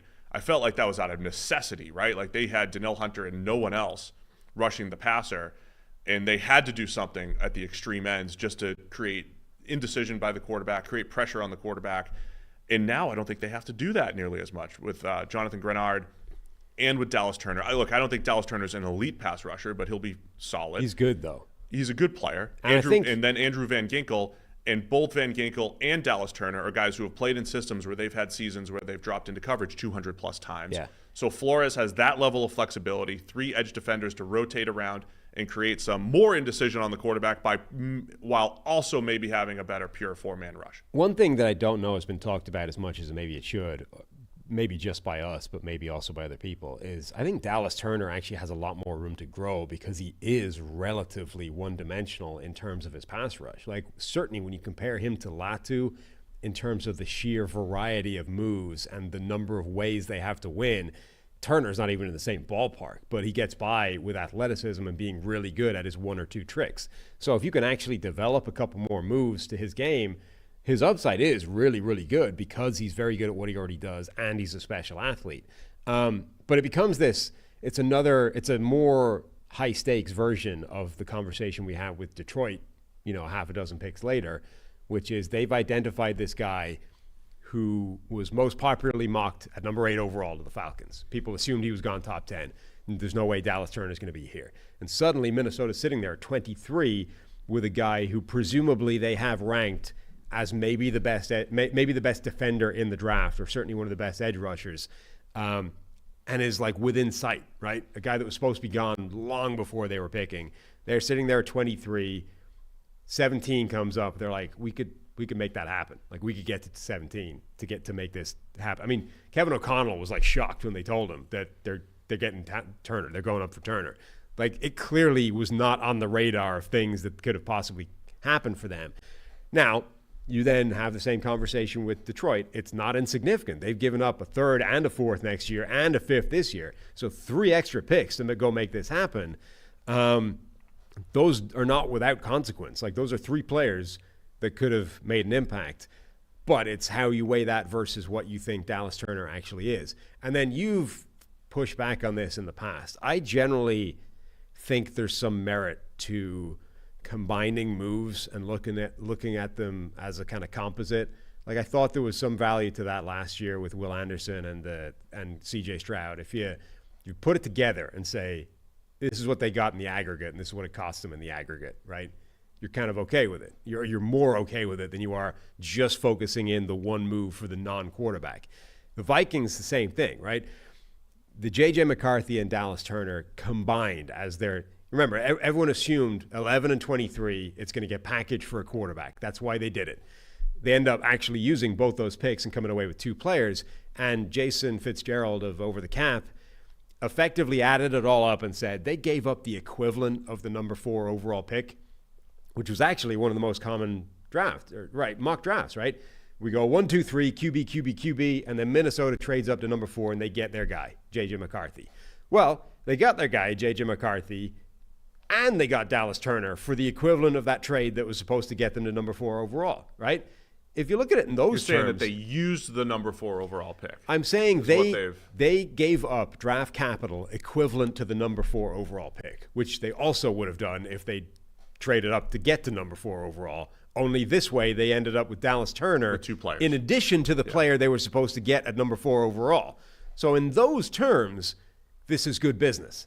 But if you look at it just in the Dallas Turner thing, then it's a much more difficult argument to make because it's packaging 3 players and that 23 overall for Dallas Turner. No, I get both sides of it. If you said you're going to tell Minnesota before the draft, you're going to have J.J. McCarthy and Dallas Turner on your roster at the end of the day, that would have sounded crazy. And not just for the Vikings, but to other people. Like if you'd said, hey, this trade that they're making, like everyone's trading. The Vikings are going up to 4, they're going up to 5, whatever it is, they're trading to that area to get J.J. McCarthy, right? If you told people they were going to do that and get Dallas Turner, they're like, that doesn't make any sense. That's ridiculous. There's no way that happens. No way that would ever happen. And that's exactly what they did. Now, you can then quibble that it's been costly. They've shorn themselves of all their mid-round picks for 2 drafts. Yeah, the quibble for me would be, okay, the draft started to happen and you dodged a bullet, so to speak, and you only had to trade from 11 to 10 to get J.J. McCarthy. That's already been established. Then on top of that, Kwesi's probably going in with this mindset, we're going to be working with limited draft capital because we got to go get a guy. Now the world has changed. Dallas Turner's dropping. But now you're debating, what can I get at 17 to go? I'm going 17 to get Turner, or I could sit at 23.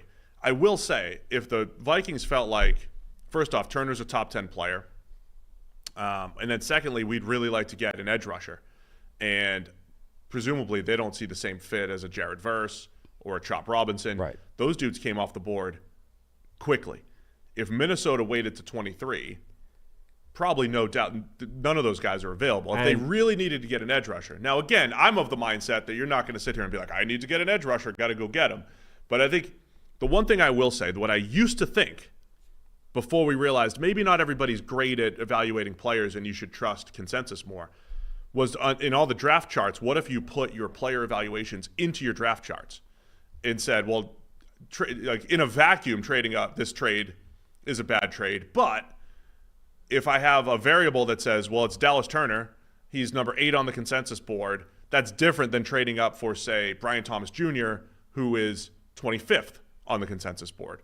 I do think those things should factor in. So in a vacuum, the Vikings lose that trade 66% of the time. Or the Jags are feeling great about that trade, right? They dropped 6 spots, still probably got the guy they would have drafted and picked up 3 draft picks. But the Vikings could probably, I wonder if they're justifying it by saying, I'm putting the value of the player I'm going to get in there. Right or wrong, they're doing it. And in their own models, that's the thing that's balancing it out. Because in every other model, it's unbalanced. But there's also this idea, like not every position, like you've made this point before, that there does appear to be quite a strong historical drop-off once you get clear of the top edge rusher prospects, right? You get those guys, they go in the first round generally quite high. And then we assume there's this next wave that comes in the second round. We just go to the next guys. And there's actually quite a crappy track record of those guys. So if you are Minnesota and you want an edge rusher and suddenly Dallas Turner is within striking distance, you're like, well, dude, we could get that guy. It'll cost us a couple of draft picks. Or we stay pat at 23, hope Chop Robinson or Jared Verse is still there. But if neither of those things happen and we're down to the Chris Braswells and the Adisa Isaacs of the world, history tells us that's a bad place to be in, right? So there's justification there. There's also that's kind of connected to the Julio Jones trade from way back when. Like if you look at that draft, it went AJ Green, Julio Jones, and then here endeth the wide receivers, right? So that's always relevant to these trades. Like what is left in this draft once you get clear of these players? The opposite of that, real quick, was like the Bills trading up for Sammy Watkins when Mike Evans and OBJ were sitting right there. That's the danger in it. And again, how do you definitively know that ahead of time? And then the last element here is the one thing that they did protect with these trades in the mid-round picks is they still have next year's first. Yeah. Which was a big part of if they wanted to go to 3, it was going to cost them next year's first. Right. A lot of teams, the Saints, have done this regularly, right? If you're trading up in the first round, it might cost you next year's first. So that's one thing they have done. Okay, everything else is from pick 5 and beyond. They got the third back for the Cousins thing, but they have got next year's first still intact. I mean, if you do compound that strategy with we're going to take next year's first and we're going to continue to trade down and flip that into 4 more picks, I think you can combat this a little bit. So look, that's where like the part of me that softened on the Will Anderson trade, and the thing I would push back on you, this is not the Will Anderson trade, because the Texans had pick number 2. They didn't have to, or they always had pick number 2. They always had the ability to get C.J. Stroud. And even though you could say, well, we got C.J. Stroud and Will Anderson for these picks. Well, no, you started with pick 2. You always had it, and you traded 3 pretty high picks for 1 Will Anderson. The point that I would say that you made about Turner, Will Anderson is a blue at edge, and that's the thing that I would justify it and say I feel as strongly on Will Anderson as any other prospect, and I can buy into that. But you also have to weigh that against 3 other potential starters. That's given where the it's other the picks. same though. So obviously in each case, the team was taking the quarterback with their first sort of option. You know what I mean? Like, because they could have taken Dallas Turner at number 11, right? The way the draft fell. That if they thought that highly of Dallas Turner, they could have just drafted him at 11 or traded to 10 to get him, you know? But you were always going to go with quarterback because obviously everyone recognizes that's the most important thing. But where both teams, I think, felt the same was once they got their quarterback, they got greedy and they felt strongly enough about the edge rusher that they had to get him as well. So the Texans were like, Will Anderson might be the best defensive player in this draft. We want him as well. We can make it happen. All it's going to cost us. It's going to cost us next year's first round pick to do it. It's worth it. He's that good. And so far, they've been proved correct. The Vikings seem to have felt effectively the same way about Dallas Turner. It's a different draft. It's a different dynamic. But they're looking at him saying, he's a blue. He's on the sheet. He's a blue. He might be the best defensive player in this draft. And suddenly, we can get him. It's going to cost us a few mid-round picks, but we're coming out of this draft with a dude that we didn't think there was any shot at getting, and he's suddenly available. So I think from that perspective, it's the same idea, right? You can look at it and say they got a bit greedy, they gave up a bit too much, but the counter to that is they got a player that they think is, a top couple of player, a blue chip prospect, and one of the top ex-players in this entire draft.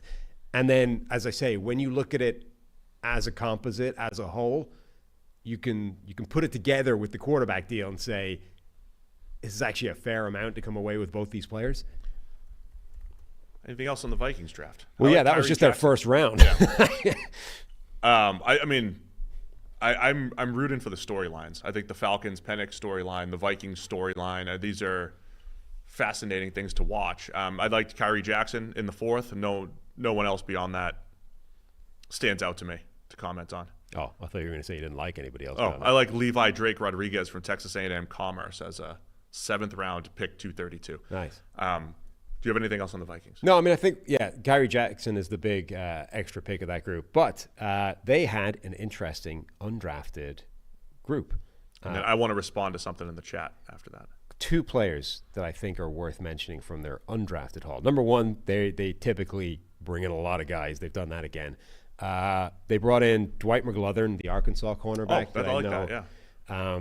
I know Dalton in the day 3 talk, or the day 3 coverage, was talking up a lot.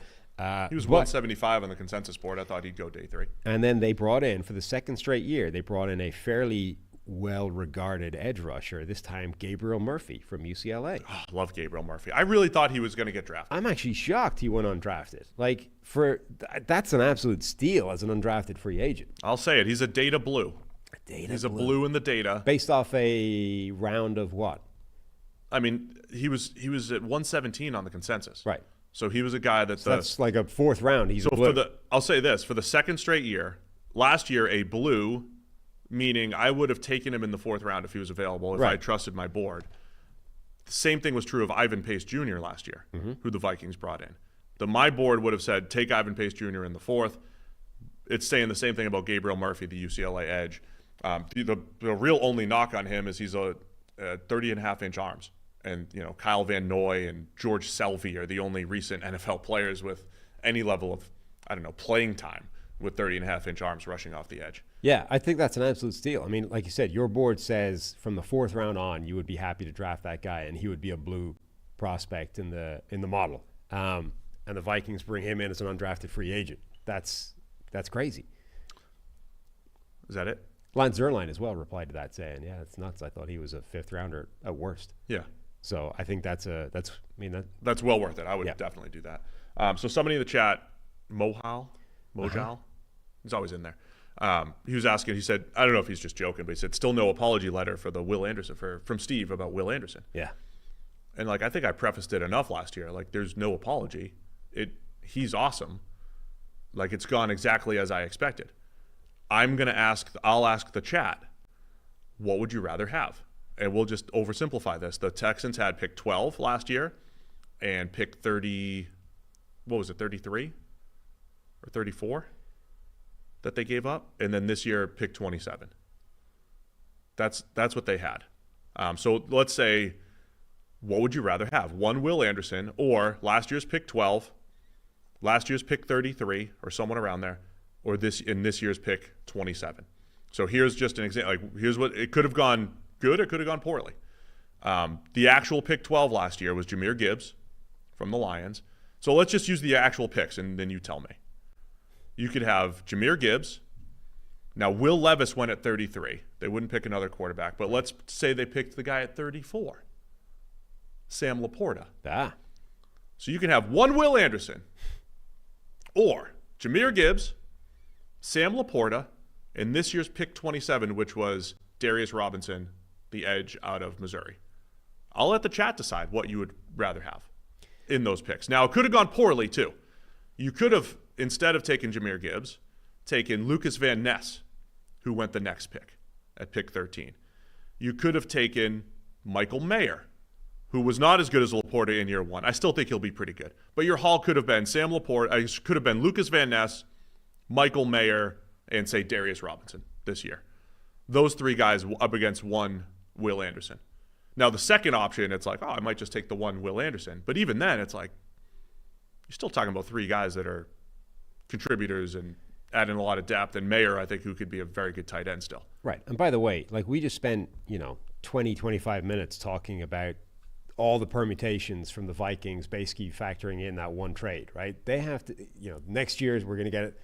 We keep the first rounder intact. We're getting a third rounder back. We got all this cap space. How much is the first rounder worth versus 3 mid-round picks? All this sort of stuff. These are just examples. Right, but they're doing this on the fly in 15 minutes on the phone, right? Presumably they've got it all. They've been practicing. But like these things, this is how complicated all this is. When you're trying to be like good move, bad move, FA, you're grading these things. You're sticking a letter grade on it. You're like, it's a terrible. Like this is all it's so complicated that none of these things are like a massive slam dunk in any one direction. And I don't think there's a definitive answer. As I said before, like if Will Anderson became Von Miller or Khalil Mack, I don't know that you definitively say this is a win. Because you never get the counterfactual. That's the thing. Like with this, I would paint the counterfactual for me could have been Christian Gonzalez, Sam Laporta, and maybe a better pick at 27 than Darius Robinson, somebody I like more.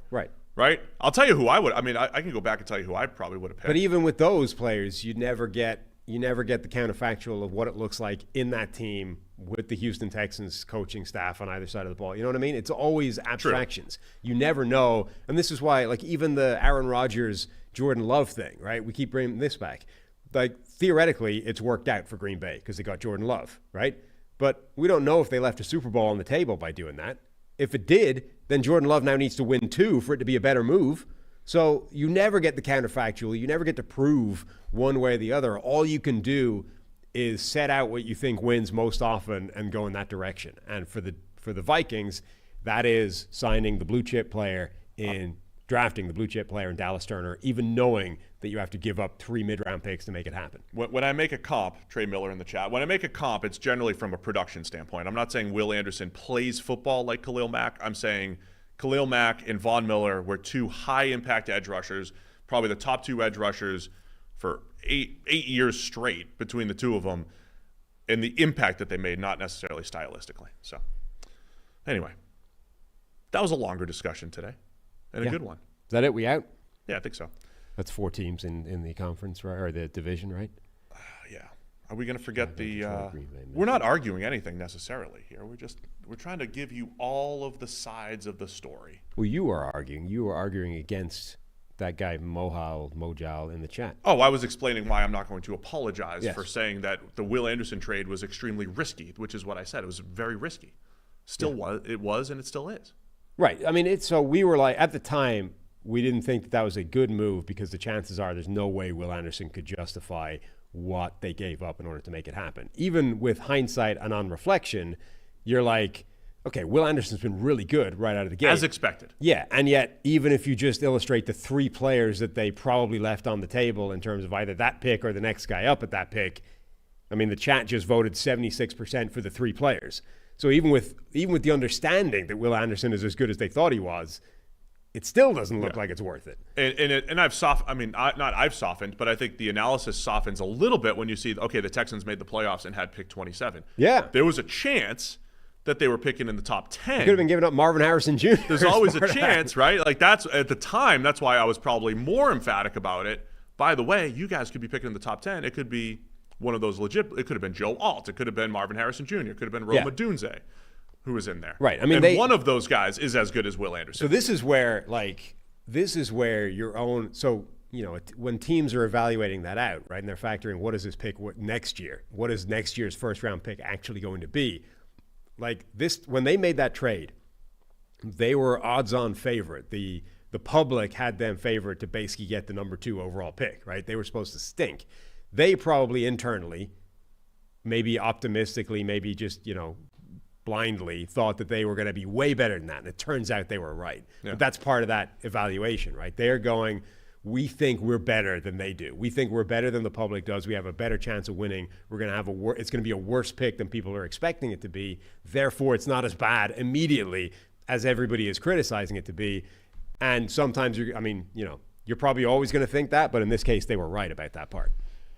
All right, we got half the league done, the East and the North. Tomorrow, find out. Tune in to find out. The West or the South? Where are we going to go tomorrow? Never know. You never know.